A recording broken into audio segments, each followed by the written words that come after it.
There are a lot of kids. All of the candy dishes were full this morning. You'd think that even I don't know. Children listening to this right now who are like, which neighborhood was that again? Right. Where's the free candy that's still sitting there? Sounds like paradise. How do I? Don't worry. It has now been in the sun way too long. You know what's interesting is I've noticed a shift in a lot of the candy, and it's I remember Halloween being the one time of year where you would get all the really interesting candies. You would get like the little pixie sticks, sugar in a straw. You get like the weird taffies, the water or saltwater taffies. Mm-hmm. Now it's just all like the little fun-sized candy bars, Mars bars, Snickers, Twix, Reese's. Fun size. How offensive. Fun size meaning a third of the size? I'm glad there's no Baby Ruth in her bucket. That's one candy I can live without, Baby Ruth. I love Baby Ruth. Which is odd because I love paydays. But I don't like Baby Ruth. Baby Ruth is great. We always got a toothbrush in our bag when I was a kid. My mom from your parents or from No, in our bag. In the bag. The bag that you would take around from door to door. I know, but like, who was the guy giving or gal? No idea. Oh. I very passive aggressive. Never really paid attention to what they were giving us. It was always we were looking at them. So we'd get back home and we'd be like, wait, which one of them was the toothbrush? Hold on. Right. You go to one with the toothbrush, the other one gives you a little in, so we couldn't see. Like, what the heck? Dental the only floss. thing you would know is if you got an apple, because it would really need the weight. The fruit ones are always kind of like, thanks for the little tangerine. My parents, and probably for a good reason, there was always because the people hiding razor blades in candy thing was going around. And so it was always like, okay, when you come back with your loot, we're going to go through everything, make sure there aren't razor blades in your chocolate, and then you can eat it. Yep. Weirdly, my chocolate always sort of like disappeared. And it was always sort of like, well, we had to be safe. Let me check this one for razor blades. My parents' way of just being like, I mean, have any of those actually ever not been a prank or just kind of an urban legend? I don't know. That sentence is sort of meaningless. Have any of them ever been just an urban legend? I mean, like, has it actually been like a? Have there been any actual verifiable? Or is it just an urban legend? Yeah. I don't know, but it was always framed around, we want to keep you safe. And then I was like, where's all my candy? And they were like, we had to throw it all away. Razor blades. I mean, the only one I can think of, and this is Australia, is the needle. Some jerk was putting needles in strawberries. Even then, like not that it's good, but the number of people it affected and the number of times it happened is very low. My parents would go check all the candy, and I'm like, personally, every single person whose house I went to tonight, like, you know them. Like, it's that small of a town. Well, I don't know. One of them might have flipped and started putting razor. Yeah. They might be, putting opiates in my kids' candy. Yeah. Mrs. Knight, I know you take care of the cafeteria and teach catechism, but you might be putting opiates in my kids. Yep. And we won't have it. I wouldn't mind if like somebody gave like a. That is funny how that became the thing this year. In a world of increasingly legal weed and stuff like that, the panic this year was people are going to be giving weed candies. Now it's legal. Right. Because people love to give away something that costs money. Yeah, number one, at least it's more feasible than the razor blades, in my opinion. At the very least, like there is weed that does look like regular candy, but I mean, not at these prices, Janice. Jesus. What I heard is they're going to be giving away that candy that has alcohol in it. Oh, cordials. I got a broken dream. Give out flasks for Halloween. Trick or treat. All right, you get that ready? Yeah. I will start us off in 30 seconds. You got it. You know it. Preparing. Bring yourselves online. 15 seconds. And I will begin the thank yous. It's Patreon Day. Thank you to everybody who supports us on Patreon. You guys rock. All right. Here we go. 5, 4, 3, 2, 1. Blast off. Thanks to everyone who supports Daily Tech News Show directly. To find out more, head to dailytechnewsshow.com/support.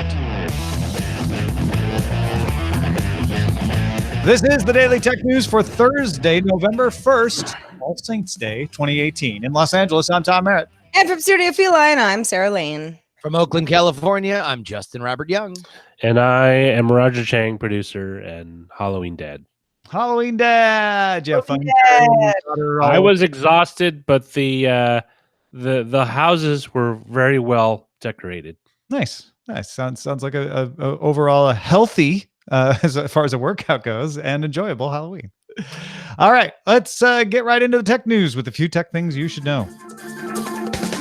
Security researcher Jose Rodriguez discovered a bug in iOS 12.1, which of course was just released on Tuesday, that exploits group FaceTime calls, allowing anyone to access an iPhone's contact information without needing a passcode. So Rodriguez found this by selecting the FaceTime icon, adding a person, selecting the plus icon, and then scrolling through contacts using 3D Touch to provide contact information like email addresses and phone numbers. Now, a hacker would need physical access to a phone to exploit this, which limits the exploit's power, obviously. But contact information from a victim's network could play into phishing schemes and the like. Yeah. Twitter is testing a home screen button on iOS that lets users switch from an algorithmic timeline to the former reverse chronological feed that only shows people they follow. This option existed within Twitter's iOS settings, but the test makes toggling between top tweets view and latest tweets view much easier. Finally doing something we want. Microsoft's Twitch competitor Mixer has some updates, calling it Season 2 of the software, releasing over the coming weeks. Skills for audience members to interact with game streams, Sparks patronage that works as currency within Mixer, Mixer Embers, a new virtual currency that audience members can purchase with actual currency, and progression. Starting next year, Mixer will gamify the audience portion of streaming, trying to get fans to use skills, earn props from other audience members, and just generally participate more. Let's talk a little bit more about a rumored acquisition. Sources tell Financial Times that Apple has held talks with iHeartMedia to take a stake in the U.S. radio company, but that the potential deal is still in the preliminary stages and maybe a multi-million-dollar marketing partnership rather than a direct investment. iHeartMedia filed for Chapter 11 bankruptcy in March. Tom, let me ask you this. Let's play a little game of where did this story come from? Yeah, it's certainly not Apple. Apple doesn't benefit, nor Apple doesn't leak usually, unlike a lot of companies, and or on purpose leak, I should say. I mean, they leak like a sieve in other ways, but they don't do the we want you to know necessarily a lot. iHeartRadio, on the other hand, going through Chapter 11 bankruptcy, gets a lot of benefit out of the idea that Apple might sink some money in any way in it. Look, iHeartMedia is a very interesting play for them in that what Apple wants with Apple Music is connections. It's why Jimmy Iovine was such a perfect person to launch that service. iHeartMedia has a tremendous, if you don't know what iHeartMedia is, they have partnerships with all the major radio broadcasters. Yes, all 5 of them. And they wield tremendous influence for their concerts and stuff like that. They are the digital face for radio, which of course means it's kind of crippled and not really as good as it could be. But if Apple takes it over or Apple makes a deal with them, they get what they want, which is access to major artists and more of an ability to get exclusive content. I kind of am intrigued by the idea of Apple acquiring iHeartMedia, and then suddenly all these iHeartRadio stations become Apple radio stations, right? I mean, that sounds very Apple-like. I could imagine Apple Music powering radio stations. It's why they started Beats One, because they love that idea of personality-driven radio. Beats One suddenly could be carried in small parts on a bunch of different radio stations around the country. That's a question, because do they want does Beats One want to grow out of the exclusivity of Apple Music, or do they want to keep that there? What about their exclusive shows? I mean, Nick has been making news every single week.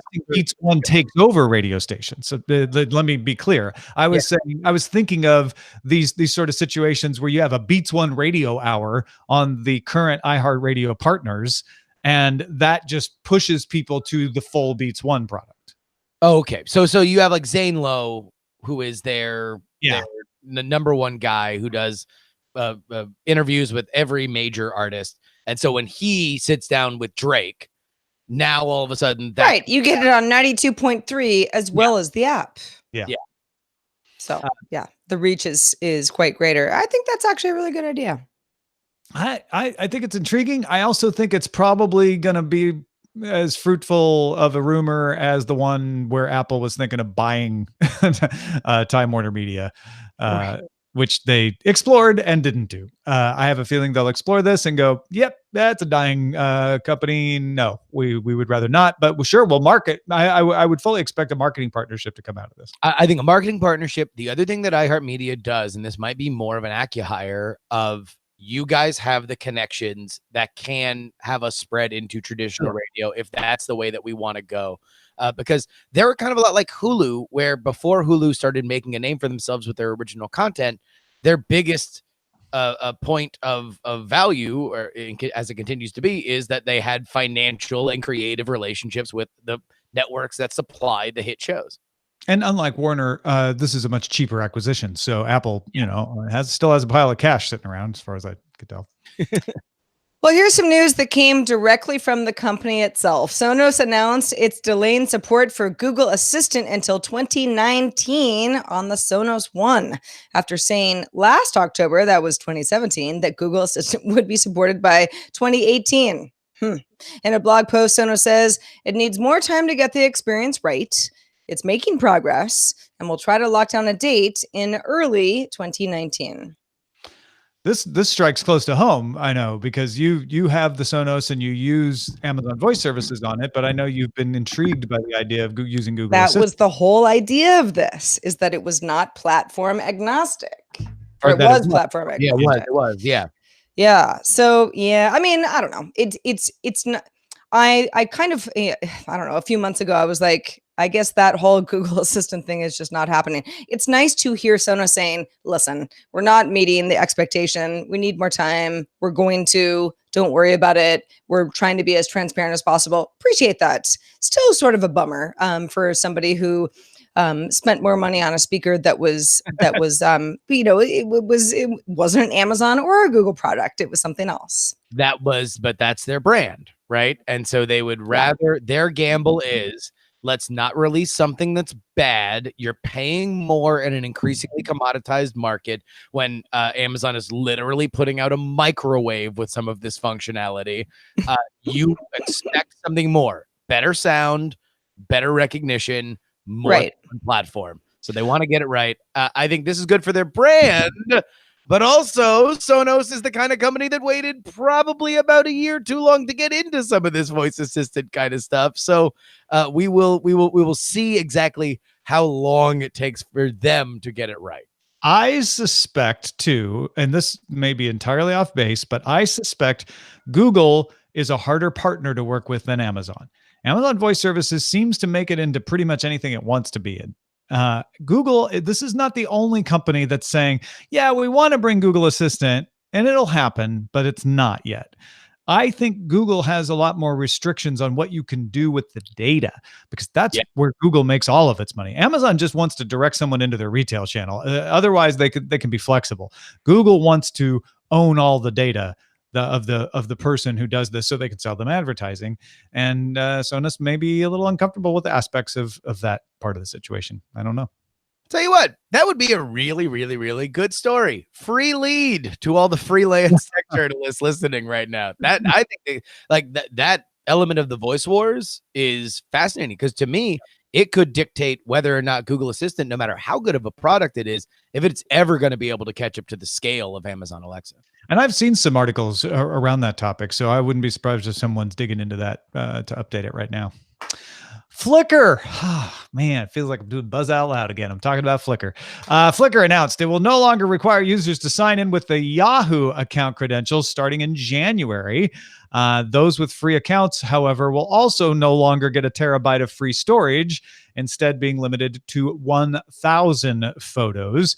Pro users, on the other hand, who only could get a terabyte of storage, but they got other perks, now for their $50 a year, get unlimited storage. Flickr became a part of Verizon back in 2017 when Verizon bought Yahoo. Remember, Yahoo owned Flickr.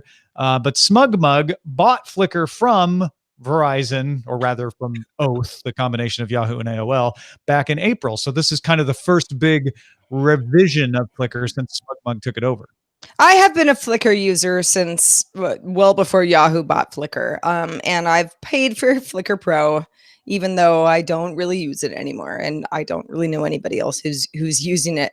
But it has worked really well as a photo repository with full the full file sizes, right? The 1 terabyte of storage for free, even though I was paying, was really advantageous. And I actually recommended it to people all the time. Like, I don't know, just get a Yahoo account. And I mean, it's a really good photo storage.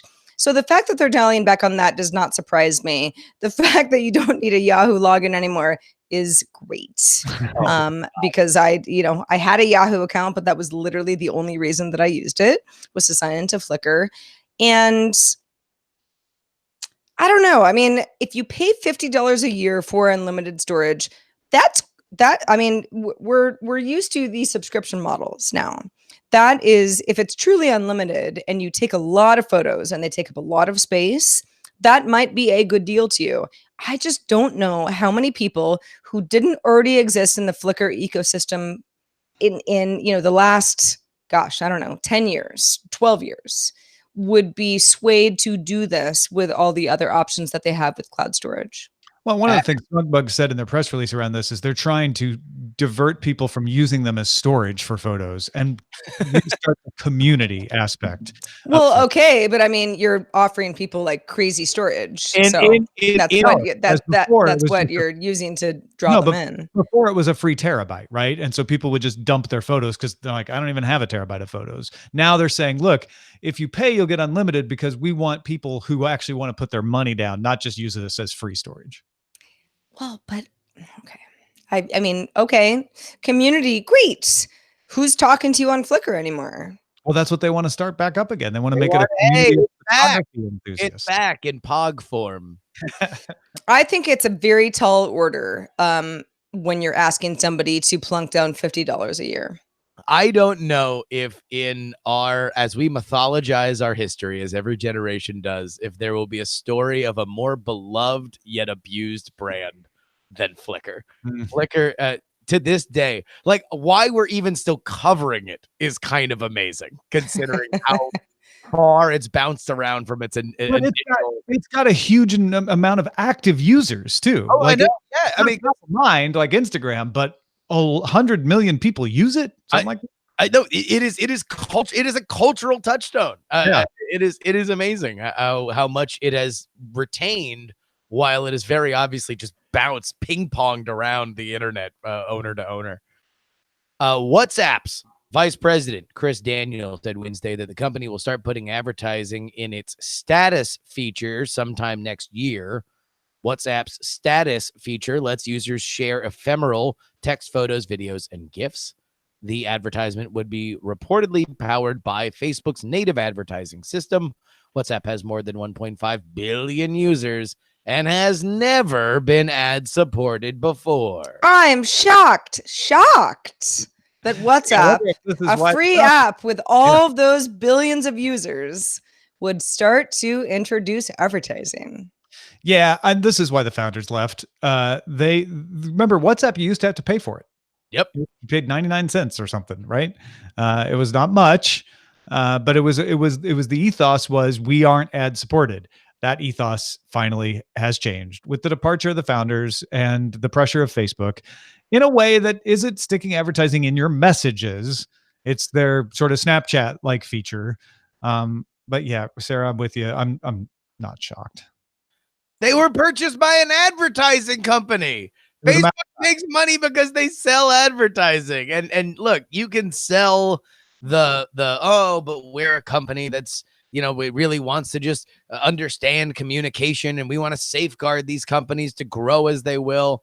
And that lasted about as long as, I think I'm shocked that I don't say I like it, but I'm not surprised at all. No. I'm surprised that they held out this long. Yeah. WhatsApp has been gigantic for a very, very long time. On the other hand, ads in the status, not the worst thing they could do, right?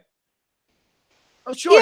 Yeah. I mean, that's a feature of WhatsApp I don't currently use. I use WhatsApp with certain friends, usually that don't live in the United States, because the usage in certain markets is big, and I want to talk to those folks. But no, like the whole sort of activity status part of it is, it's very Facebook. Okay, you got that in Instagram now. You have that on Facebook already and have for a while. WhatsApp, not a big surprise. They're all Facebook properties. All right, moving on to Google now. Google will require users to enable JavaScript when logging in. Google uses JavaScript to run a risk assessment and says 0.1% of its users run with JavaScript turned off. This will disproportionately impact bots, which run through headline browsers with JavaScript turned off for performance reasons. Google will also use data from Play Protect to list harmful apps in the security checkup section and prompt them to uninstall them. The company will also notify you whenever you share any data from your Google account, not just Gmail or contacts, the account in general, and Google will begin walking people through securing their account if potentially unauthorized activity is detected. So going in reverse order from the most recent one that you mentioned, I love this idea that if you've been hacked, they're going to walk you through security. Like, do you have financial data? Do you have, what about this third-party app? Let's walk you through all this stuff. They're adding more things to the security checkup section to help you say, like, hey, this app is listed as harmful. Are you sure you want this? Maybe you should uninstall it. These third-party services have access. Did you realize that? We're not just talking about Gmail anymore. We're talking about any access. This is all good till you get to the JavaScript part. And I know I'm probably being unreasonable because 0.1% of users have JavaScript turned off, but I'm still in the mindset that turning JavaScript off is a good security practice to protect yourself from getting hacked. And the idea that you have to have JavaScript on to run a security check just rubs me the wrong way, even though rationally I know that that is not necessarily a bad thing and that JavaScript is no longer as much of a security hole as it used to be. There's just something I can't get over there.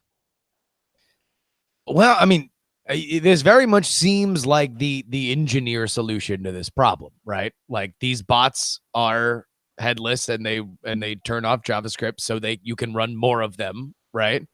Yeah, and so this is going to keep bots out until the bots start running in browsers with JavaScript turned on. Yeah. It is just a very interesting kind of solution to that, to say, like, all right, well, what's the one thing that all these things have in common? JavaScript's turned off. All right, well, then you got to have JavaScript turned on. Although that's not the only reason. The JavaScript running on is because they do other checks. They do other behavioral checks as well. And I get that. I understand that. And if you're running something like NoScript, you can authorize Google and say, okay, Google can run JavaScript, but nobody else can, and still be pretty secure. And if you don't trust Google to run JavaScript, well, then you shouldn't be using Google anyway, right? Right, yeah. It's just, I don't know. There's just I guess I'm just getting old and inflexible, but part of me just bristles at using JavaScript as a security function. The kids these days. Freedom House issued its annual Internet Freedom Report. We've talked about this in the past. 17 of the 65 countries listed in the report have adopted laws restricting online media. By the way, Estonia topped the list for internet freedom. If you want the most internet freedom, go to T2T2's country, Estonia. The U.S. saw a 1-point decline in its freedom ranking, attributed mostly to the repeal of the Open Internet Guidelines, the net neutrality rules, as well as the renewal of surveillance authorization, which is the first time that the surveillance authorization could have been changed since the Snowden revelations, and it was essentially just passed as is with no changes, roughly. 18 countries increased state surveillance out there. 32 countries employed commentators, bots, and trolls to manipulate opinion. And there's good news. Armenia used social media and communication apps to help its peaceful revolution earlier this year. And Ethiopia's new prime minister released bloggers from prison and pledged to ease restrictions on online communications. So, some good news, a lot of bad news. And generally, you see in this report, Freedom House pushing the idea that fear of fake news and bots and trolls is being used in a lot of countries to justify repressive restrictions on communication. Including this one. We talk a lot about internet access and depending on where you are, like what are the speeds that you can get? Is your government compliant? And I wonder, when I read something like this, it's not unlike someone saying, well, these are some really good schools in the area where you might want to buy a home or you might want to move to. Freedom, you might want to move there. Exactly. Yeah, the internet access is quite good here. It has a walk score of 90%. And I wonder how, obviously we all care about this, but how much will this turn into something that is actually a very important factor for the average single family? How much pressure does it put on governments for change? I think that's the reason that too. Yeah. To apply pressure to governments to push for a more open internet versus. I think that the nature of this and what we're seeing here is that the more people are aware of the internet, the more people have the internet as part of their daily lives, the more we will see restriction. And whether or not that restriction is good will be up to the government and the solutions for which that they offer. But to me, this is the moments that we are having right now culturally, be it about politics or sports or culture or anything else. This is because we have more and more people that now understand the internet to be a part of their daily lives, more so than we could have ever imagined when we were when Tom, when you started this franchise so many years ago, right? Like, this is a totally new world because we've crossed the threshold, we've hit a tipping point. And when that happens, that means that there is government viability in making it better. And now, whether or not the cure is worse than the disease is up to your political philosophy and specifically each thing that is put out there. But to me, I read this and I see the more we know about it, the more we want to mitigate it and the more we want to control it. Well, and the more effect it has on people, the more people want to control what effect it has on people. Yes. Right? I mean, even for good. Another thing that I thought was interesting in this report was India and Sri Lanka came under criticism for turning off internet connectivity and blocking apps during riots and during conflicts, because they said they wanted to control the conflicts and stop the malicious actors from communicating. And Freedom House says maybe that isn't the best way. Maybe you do more harm than good when you do that. And that's up for debate. That's an interesting conversation to have. Folks, if you want to get all the tech headlines each day in about 5 minutes, be sure to subscribe to dailytechheadlines.com. Gives you everything you need to know in brief. Time for a brand new segment I invented an hour ago called Quick Question. I invented this segment when Gigamat asked on Twitter, can DTNS detail this during today's show? Even just a few minutes. I'm a techie and confused as to what this means. He is referring to Recode and Vox announcing that they're partnering up. Now, I was trying to just answer his Twitter question and ended up taking a lot of notes. So I'm just going to answer his question here in front of everyone. Recode was bought by Vox in 2015. So it is confusing that they're partnering when Vox already owns Recode. But Recode has essentially been partnered with The Verge, which is also owned by Vox. In fact, sharing staff and sharing writers and sharing posts in some cases, with Recode taking a more business/opinion slant. Kara Swisher, the co-founder with Walt Mossberg of Recode, announced the partnership, saying Recode will shift its editorial approach to focus writers on pointed narratives rather than simply topics or specific companies. So there's an editorial shift as part of this. Essentially, Recode will still be called Recode, but it's going to become a section of Vox.com. So it's kind of shifting away from The Verge and joining Vox. You can see an example of this sort of thing with IO9. They made a big deal about the fact that IO9 was merging into Gawker. If you go to an IO9 story, it still looks like you're on IO9, but it's essentially a subsection of Gawker now.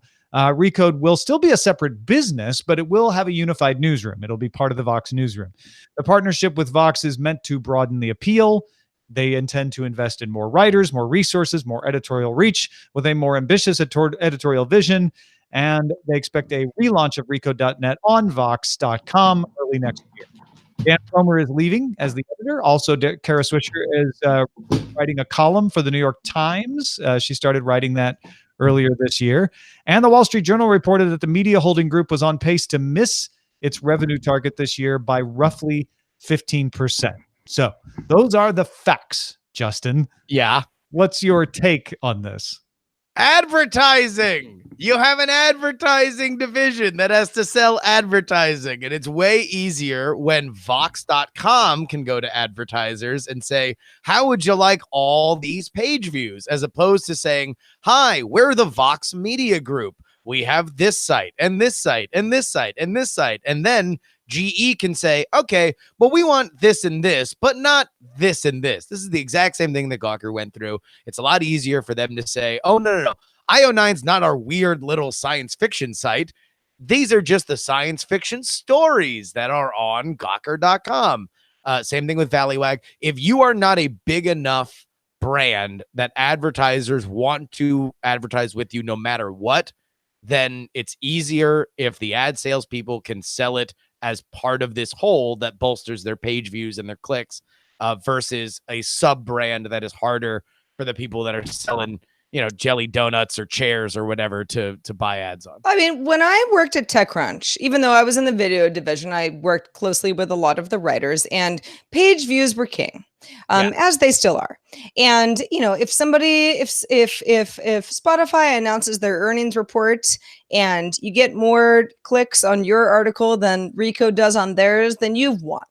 And so I think that the folks at Recode have never really focused too much on that. More of a, here's our take that is informed and thoughtful, and because we're a bunch of professionals. And that's why Recode is one of the outlets that I enjoy most. Mm-hmm. However, when you get into a situation where it's like, okay, well, if we do the fact stuff, we're never winning. And we can't be independent doing what we're doing now. And again, with advertiser money to be put into play, that's not that we will be seen as a loser unless we become part of, again, I know Vox Media it's a little bit complicated, but Tom spelled it out a little bit earlier that to be part of The Verge as a kind of like, here, we're the grown-ups. Here's where you get a little bit of a deeper dive on a lot of the stuff. Makes perfect sense. Who knows what the financial situation is for Recode, but it seems to me that it keeps everybody who works at Recode, who does what they do very well, happier in the long run. Yeah, it moves Recode away from being a tech site and into being the tech lifestyle aspect of Vox, of Vox.com, which is a more general news site. Sorry, go ahead. I just was going to say, I see Kara Swisher gone from Recode within 2 years. I wouldn't be shocked. Although she will be more of an important part of that site even than she is now, as if it moves toward opinion people, but they need to grow. In fact, she might even still do a column for them, but just no longer be running it. No, I would buy that. Look, she's not running it anyway. They're looking for a new editor. She hasn't run it as an editor in a while. Sure. If you're looking at it as a reader, as a fan of Recode, yes, this will change the content to more of a, not an everyday read necessarily in terms of finding out your one-stop shop to find out what's going on in tech. You're going to get more opinion kind of stuff. But in general, I read this and all I see is this was the advertising department complaining to the higher ups and them getting their way, because guess who pays everybody's salaries? The person who's trying to sell Triscuits or to sell Nabisco. The Triscuits are going to be sold if you advertise on Recode. Hey, everybody. If you want to participate in our subreddit, well, I have good news for you. We have one. Please go to dailytechnewsshow.reddit.com. You can submit stories and vote on others. We're also on Facebook. If Facebook is more of your bag, or maybe both, Reddit and Facebook. Not gonna hate you. Facebook.com/group/Daily Tech News Show. Real quickly, let's check the mailbag.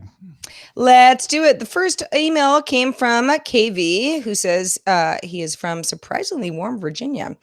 I enjoyed your discussion about where modern phone design is going with increased screen area and notches and workarounds around that whole thing. Just to provide another perspective, I think wasn't mentioned in the discussion, when did bezels become so heated? KV says, to me, if one doesn't notice the notch, why is a neat or uniform bezel considered an eyesore? See Samsung S9 or the Pixel 2 XL. The notch feels like an ugly compromise for very minimal gain, used more as a marketing bragging rights about screen to body ratio, which is, oh dear. What's the matter? I'm sorry, this email just went away. Which is then amplified in the tech press. Sorry, got it back. I'm reminded of when manufacturers were obsessed with making their phones thinner every year, often at the expense of battery life. However, now phones seem to have gotten a little thicker and a little heavier with very little attention. Obviously, just my opinion. Thoroughly enjoyed the show. Watch it daily. Yeah, I'm going to say this is not the first person to say that they have run into a mystification of why people are promoting bezelless as a function. So people, bezel haters of the world, write in feedback@dailytechnewsshow.com. Tell us why we shouldn't have bezels, because the bezel lovers are making some good points. Thanks to everybody who gives us feedback. And also thanks to Justin Robert Young for being with us this fine Thursday. Justin, where can people keep up with whatever you're doing these days? Oh, it's a big week, ladies and gentlemen. You will be able to follow not only all of the last sprint toward the midterms politically on my newsletter, free political newsletter.com. I really would very much encourage folks to go ahead and check that out, as well as my live show. Only a few tickets remaining. This is a spend election night with me. That is Tuesday, November 6th, election night, as if you guys haven't been reminded about that enough on the internet. 7 p.m.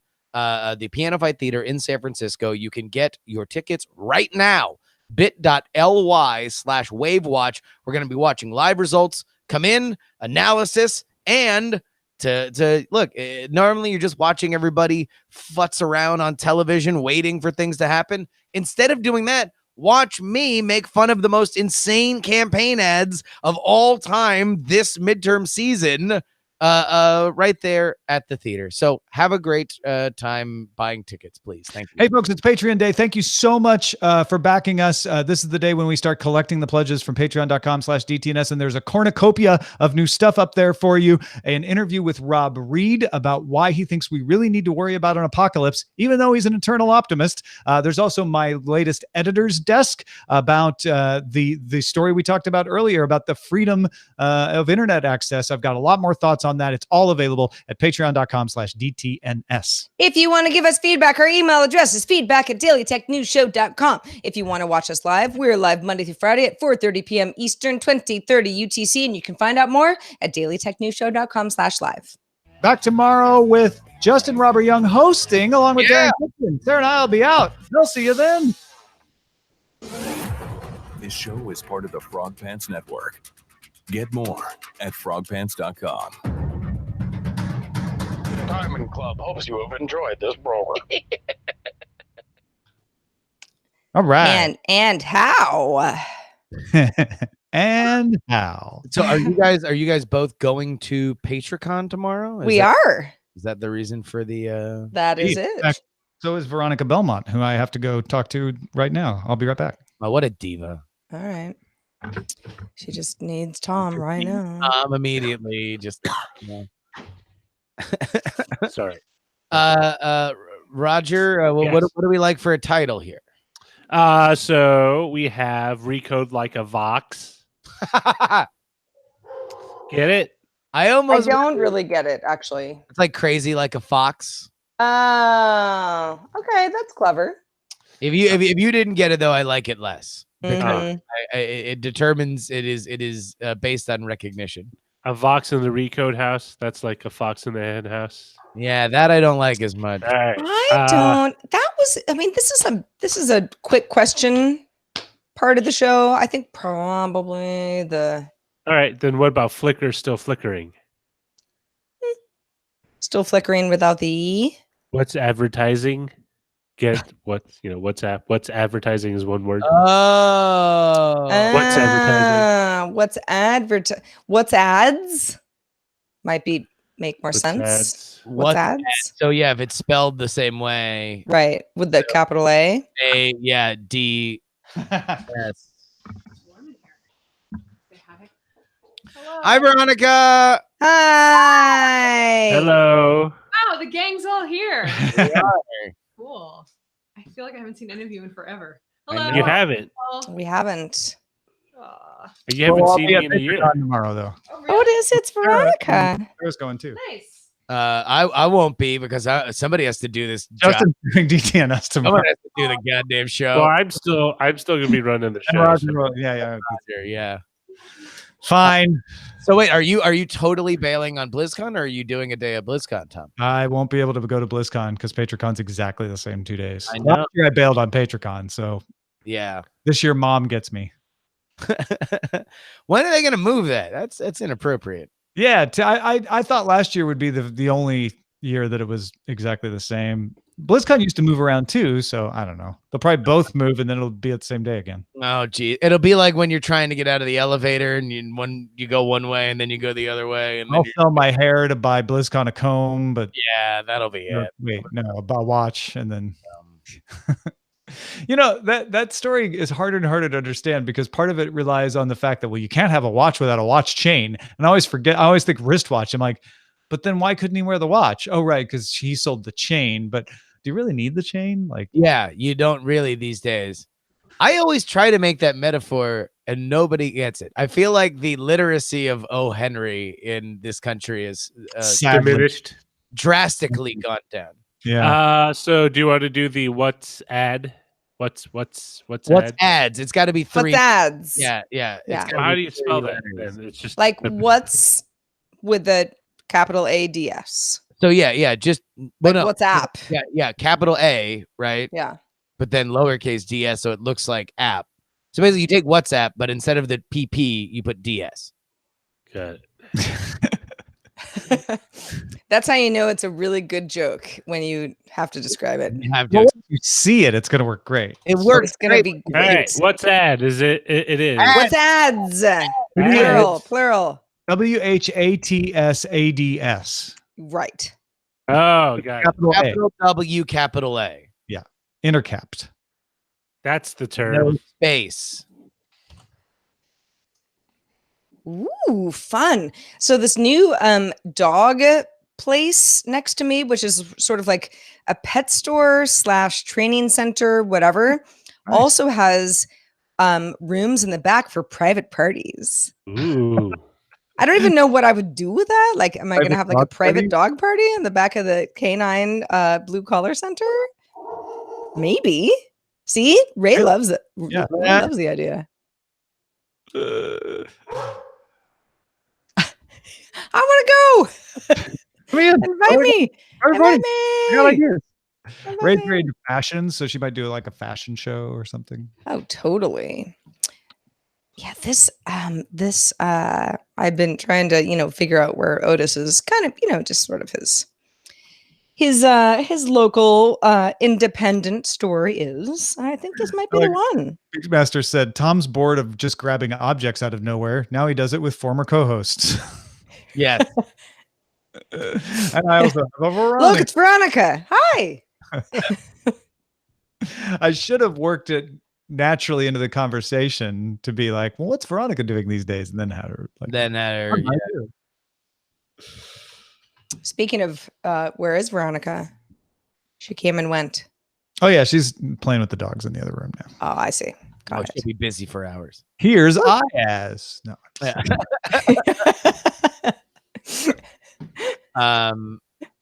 it. Man, who else? Now I feel, jeez, I felt so burnt out because I did 3 cons in 3 weeks, and I was traveling before, and I got this live show, and then I got to travel afterwards. So I'm like, all right, I'm taking 1 week.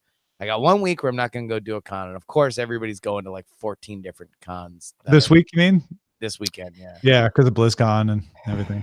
Well, I'm glad. I'm sorry I'm not going to see you this weekend, but I'm glad you're available tomorrow to host the show. I'm happy to do Me it. too. Yeah, thanks for doing that. It'll be very fun, and I get to work with Darren, which is good, and of course spend more. Although I haven't been on a DTNS with Darren in forever. You've been on the last 2 he's been on. That's because I can yell at him personally. That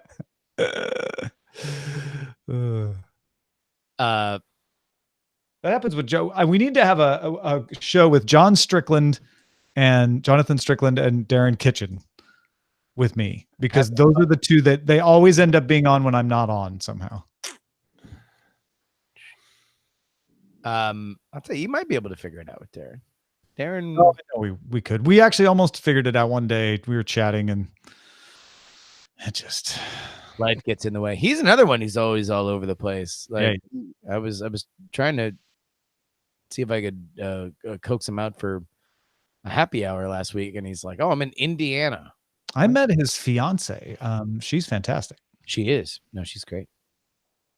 No, we're actually all going to. Imagine if you're like, I don't really like her. Not a fan. Not a fan. She's not that great. I guess I would have just not brought it up. Yeah. I met his fiance. Yeah. Yeah. Jury's out. Yeah, kind of a B. Kind of a B. Kind of a B. If you say about someone, and by the way, I think Darren's fiance is fantastic. Let's not let that get lost. But if you were to say like, I met their fiance, and then kind of just like let that one drop. Oh, what are you doing tonight? Yeah. How's the weather? Oh, good stuff. So Tom, I bought a dresser last night. Oh, I just made it happen. Yes, I did. And was I too late with my link? I put my order in before you sent mine. However, it's not unlike yours. Yours is really nice as well. It all sort of depended on certain dimensions, but what's weird is, so the place that I got it from, which is, it's a big furniture place, was like, I got an email within 15 minutes of placing the order saying, your items are ready to be shipped. Where do we send them? So you have to kind of like go through the second step. So I was like, cool, maybe I'll get my dresser like tomorrow. No, the first available appointment was November 16th. Oh yeah. That's my mom's birthday. Where I'm like, well, happy birthday, Mrs. Merritt.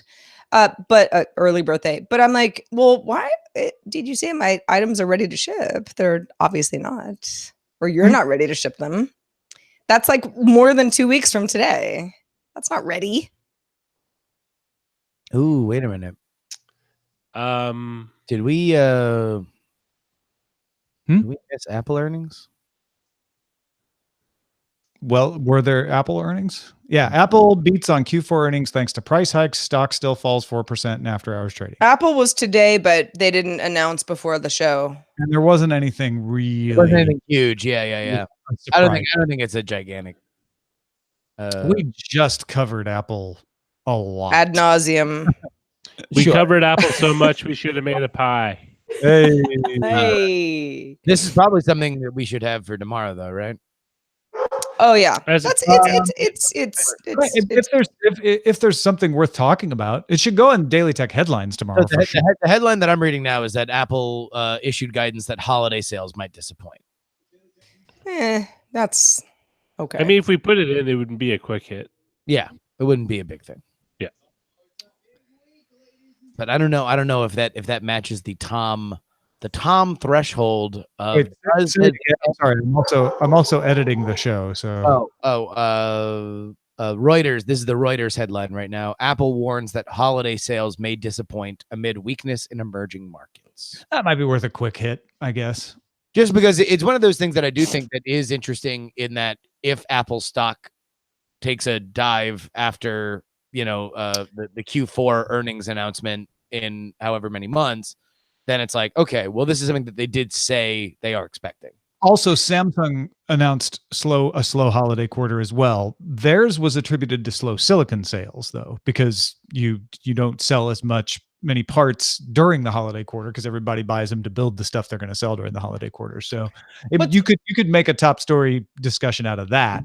Say, given that Samsung also said this is is it really that, or are we seeing more slowing of the tech? Are we in general figuring out? Because then it's also just an Apple story. It's more of like, is this a trend or not? Are we all blind men trying to describe the elephant known as slowing sales? Yeah. Well, The Verge has an interesting article in that vein saying that there was a 29% Q4 iPhone revenue increase year over year. However, sales were pretty much flat, suggesting that Apple just charging more for things means that people will pay more and the company benefits. That's been the story for the last few quarters for Apple, is their unit sales are not rising. It's the average. It was like the Apple Pencil 2, better, more expensive. Everything that they have is better but more expensive. It's like a second spouse. I'll take your word on that, Roger. Spouses, too much work. Oh my god, what a hassle! I don't know how you guys all deal with that. Honestly, I just want to feed my dog. I gotta feed 3 mouths. Oh wait, 4 including mine. Yeah, right. At the end of the night, Roger's like, "Wait a second, I didn't even eat dinner." Like that's right. I had another one come out. What did Roger feed all those mouths? Audio folks, stick around. There's more to come. Video folks, have a good one. See you tomorrow. See ya.